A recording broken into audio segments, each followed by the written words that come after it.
তাহলে আপনার বাড়িতে যদি ভবিষ্যৎ ওই ছেলে মেয়ে উপযুক্ত হয়ে থাকে আর বিয়ে যদি না দেন আর সে যদি কোনো পাপে লিপ্ত হয়, তার ভাড়াপণ কিন্তু আপনাকে নিতে হবে, তার দায়িত্ব আপনাকে নিতে হবে।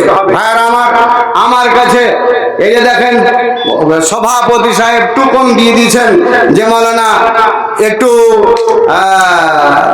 আপনার বক্তব্যের দিকটাকে একটু ছোট করতে হবে আর একটু এই দিকে যেতে হবে। কোন দিকে? যেদিকে দেখছেন টাকা, টাকা ছাড়া কিছু হয় না। জি, টাকা ছাড়া কিছুই হয় না। ভাইরা আমার, টাকাই সব কিছু, টাকাই পাকা, টাকাই মানুষকে জিন্দা রাখা, টাকাতে মানুষকে মারা, এইসব জিনিসগুলো টাকাতেই হয়েছে। জি, আজ আমরা মোবাইলে ইন্টারনেটের যুগে দেখছি মুর্শিদাবাদের মাটিতে একটা মসজিদ হচ্ছে, লোককে বলতে হয় না, বলতে হয় না, এতদিন বলতে হয় না, লোকজন খালি গিয়ে টাকা দিয়ে চলিয়েছে, টাকা দিয়ে চলিয়েছে। এটা কেন দিচ্ছে? এই জন্য দিচ্ছে সেখানে একটা মসজিদ হবে, ওই মসজিদে কি করবে? টাকাটা লাগাবে, তার কারণে দিয়ে চলিয়েছে। মাশাআল্লাহ, 500 টাকা বাপমায়ের নামে আর 50 কিলো মাকড়। কি করছেন? খেতে পারে কিছু করেন না? আচ্ছা আচ্ছা, তো এক বড় সিমেন্ট লিখে দেন, লিখে দেন। আচ্ছা, 10 কিলো ধান লিখে দেন। মাশাআল্লাহ, এই তো হইলো 500 টাকা 10 কিলো ধান। এটা কে লাইট, লাল লাইট মারছে কে? ওটা ওই বাচ্চাটার কানে একটা চড় দাও আর ওকে দিয়ে কহ যে তোর মা কি ওরকম ছিল লাল ঘরে। তাহলেই হবে, তাহলে চুপ হয়ে যাবে, নাহলে হবে না। কত বেহুদা লাইটটাকে আমার মুখে মারছে, বারবার চোখে মারছে। জি, তোকে আমি পাইলে ফুটবল করে ঘুরে লেবড়া তোকে। আচ্ছা, তো ভাইজান আমি বলছিলাম আমার বক্তব্য একটু আগা দিকে নিয়ে যাওয়ার চেষ্টা করছিলাম, আস্তে আস্তে বাড়িয়ে, কিন্তু একটু মধ্যখানে যেন হয়ে গেল যে বক্তা আরো দুজন নাকি আছেন, তাদেরকে সময় দিতে হবে। ওরা হয়েছে মেন বক্তা আর আপনি হয়েছেন এখানকার কি মুলাই না। যা কত হলো, যদিও মুলাই হই, যদিও আলু হই, তবুও কিন্তু আপনাদের বক্তা হিসাবে এসেছি। আলোচনা কিছুক্ষণ করলাম, একটু মাদ্রাসার জন্য হাত বাড়ান, আর হাত বাড়িয়ে এই মাদ্রাসার দিকে লক্ষ্য করুন। একটা কথা বলে যায়, মাদ্রাসা যে কোনো মাদ্রাসা হোক, মাদ্রাসায় যদি দ্বীনি শিক্ষা হয়, মাদ্রাসায় যদি দ্বীনি শিক্ষা হয়, দ্বীনি শিক্ষাটাকে খুব আপনারা গুরুত্ব দিয়েন যতক্ষণ পর্যন্ত জীবনে বেঁচে আছেন। ভাইজান, আমরা কি দিয়েছি? যদি দিয়েছি তাহলে একটু টাকা, না হলে কোনো জমিন থেকে উপজা ফসল দিয়েছি।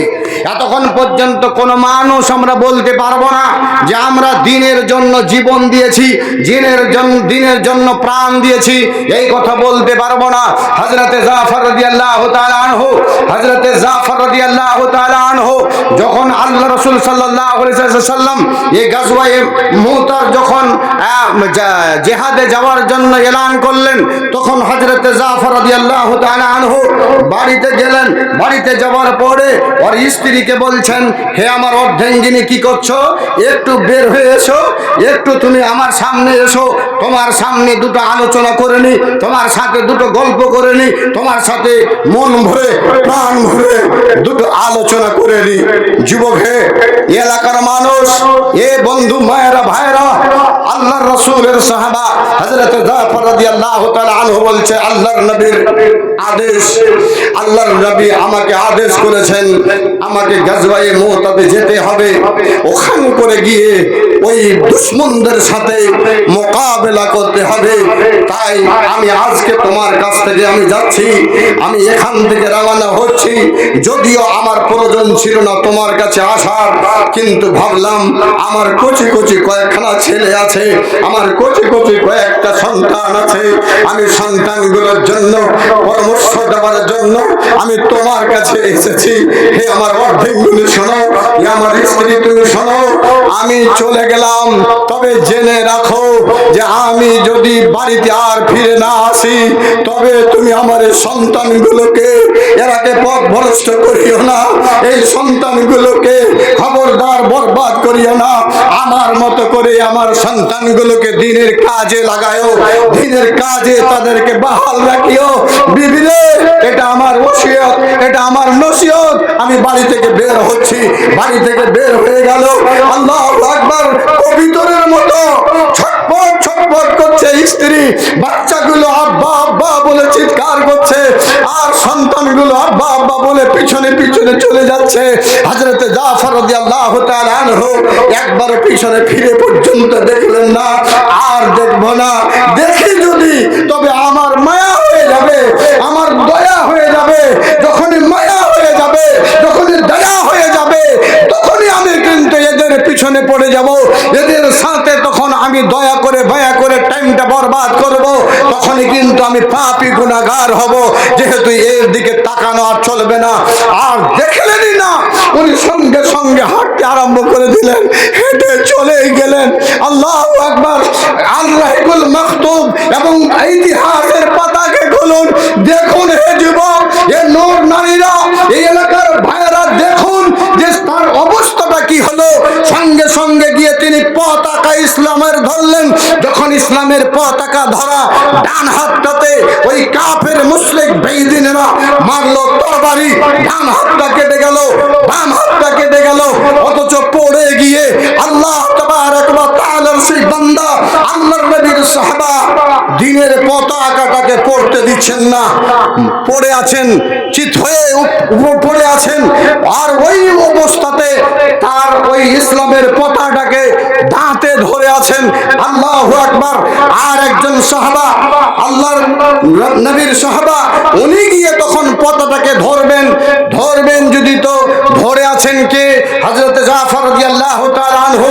আর ওর ডান হাত কাটা, বাম হাত কাটা, অথচ ইসলামের পতাকাটাকে পড়তে দেওয়া হয় না, দাঁতে মজবুত করে ধরে আছে। আর আমার এ বন্ধু, আমরা কি দিয়েছি দিন ইসলামের জন্য? কিছুই দিতে পারিনি। যদি দিয়েছি তো টাকা দিয়েছি, যদি দিয়েছি তো কোনো আল্লাহর দেওয়া আমি রিজকে মাদ্রাসাতে দিয়েছি, কোনো ধন সম্পদ দিয়েছি, তাছাড়া জান তো আমরা কেউ দিইনি। এখনো আপনার কাছে আমি প্রাণ চাইছি না, ধন চাইছি না। 5,000 টাকা একজন, 10,000 টাকা একজন, কোন আল্লাহর বান্দাই মাদ্রাসার জন্য আপনারা আমার হাতে, যদিও এলাকার একজন আমি মৌলানা, একজন আপনাদের ভাই, এ ভাই হিসাবে, আলেম হিসাবে 5,000, একজন 10,000, একজন 3,000, একজন 2,000, 4 জনের কাছে আমার অনুরোধ, তাড়াতাড়ি করে আমার হাতে একটু দেন। 1,000 চাইলাম না, এই জন্য যে একজন ভাই আমার হাতে 1,000টা টাকা দিয়ে গেছেন। ভাই কে আছেন? একজন আল্লাহর বান্দা 5,000 টাকা দিবেন। একজন আমার হাতে প্রথমে 500 টাকা দিয়েছিলেন। নাম্বার 2 আরেকজন ছেলে 500 টাকা দিয়ে গেছেন। আরেকজন ভাই 1,000 টাকা দিয়ে গেছেন। 5,000 টাকা চাইছি। কোন একজন ভাই তাড়াতাড়ি করে দেবেন, যেহেতু বক্তা আরো 2 জন আছেন, এরা 2 জন আপনাদের কাছে আসবেন ইনশাআল্লাহ। ভাইজান, কেউ যদি থাকেন তাহলে আমাকে 5,000 টাকা দিয়ে মাদ্রাসার জন্য একটু সাহায্য করুন। আমি আপনাদের জন্য দোয়া করব, আল্লাহ রাব্বুল আলামিন যেন আপনাদের দানের ওসিলাতে আপনাকেও ভালো রাখে, আপনাদের সন্তান সন্ততিকে ভালো রাখে, এবং আপনাদেরকে আল্লাহ যেন বেমার আজার থেকে বাঁচিয়ে রাখে। আসুন, দেরি করিয়েন না। মাশাআল্লাহ, একজন যুবক ছেলে 300 টাকা দান করেছেন, আলহামদুলিল্লাহ। 2,000 টাকা আমার বিহায়, এটা চিতর গ্রামে 2,000 টাকা চেয়েছি, মানে 1,000 চাইনি, তাই ওখান থেকে শুরু করে 2,000 টাকা নগদে দান দিয়ে গেলেন। মহান আল্লাহ, ইয়া রাব্বুল আলামিন, ওগো আল্লাহ, তোমার একজন বান্দা চিতর হইতে নাম পেলাম আমি নাজির হোসেন। এখানেতে 2000 টাকা দিল নবীর মাদ্রাসাতে। আরেকজন ভাই আমার এখানেতে ছিল, 1000 টাকা মাতা পিতার জন্য দান করিয়া গেল। আরেকজন 2জন এখানে আসিয়া 500 টাকা দান দিল এই মাদ্রাসার লাগিয়া। দান খোদা তুমি করো হে কবল, মিটাইয়া দিও খোদা জীবনের ভল। আমিন আল্লাহুম্মা আমিন। আরেকজন 500 টাকা দিয়েছে। এ মওলাই করিম আরেকজন 100 টাকা দান করেছে। রব্বুল আলামিন তুমি কবুল করো। হে আল্লাহ, যে নিয়ত দিয়েছে আল্লাহ উদ্দেশ্য পূরণ করো। রব্বানা তাকাব্বাল মিন্না ইন্নাকা আনতাস সামিউল আলিম ওয়া তুব আলাইনা ইন্নাকা আনতাত তাওয়াবুর রহিম। আমিন আল্লাহুম্মা আমিন। আসুন ভাই, বেশি আপনাদের সামনে কালেকশনের জন্য টাইম নেব না। যারা চাইছেন আমি এই এলাকার মানুষকে ভালোবাসি, এলাকার আলেম ওলামাকে ভালোবাসি, তাই আমি এই আমার মাওলানার হাতে দানটা করব। তো দেরি না করে একটু তাড়াতাড়ি করে নিয়ে এসে আমার কাছে পৌঁছান, আপনাদের জন্য দোয়া হবে ইনশাআল্লাহ। কে যেন আমার হাতে 500 টাকা নগদে দান দিয়ে গেলেন, আল্লাহ তুমি দানকে কবুল করো। আমার এই বাবজি ইনি দিয়েছেন আমার হাতে কত দিবেন?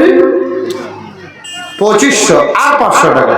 আলহামদুলিল্লাহ, তবে 3000 পেয়ে যাবো, মন আমার খুশি। বেশি দাবদার করে নি, 500 টাকা আচ্ছা লিখে দেবো। আচ্ছা লিখে দেন, মাশাআল্লাহ। তাহলে 1000 হলো, ওর ওপরে 2000 হলো, তার উপরে 3000 হলো। আল্লাহ 5000 টাকার লোকের কপালে লিখে দিয়েছে তুমি 5000 টাকার উপযুক্ত, তোমাকে যেতে হবে ওখানে।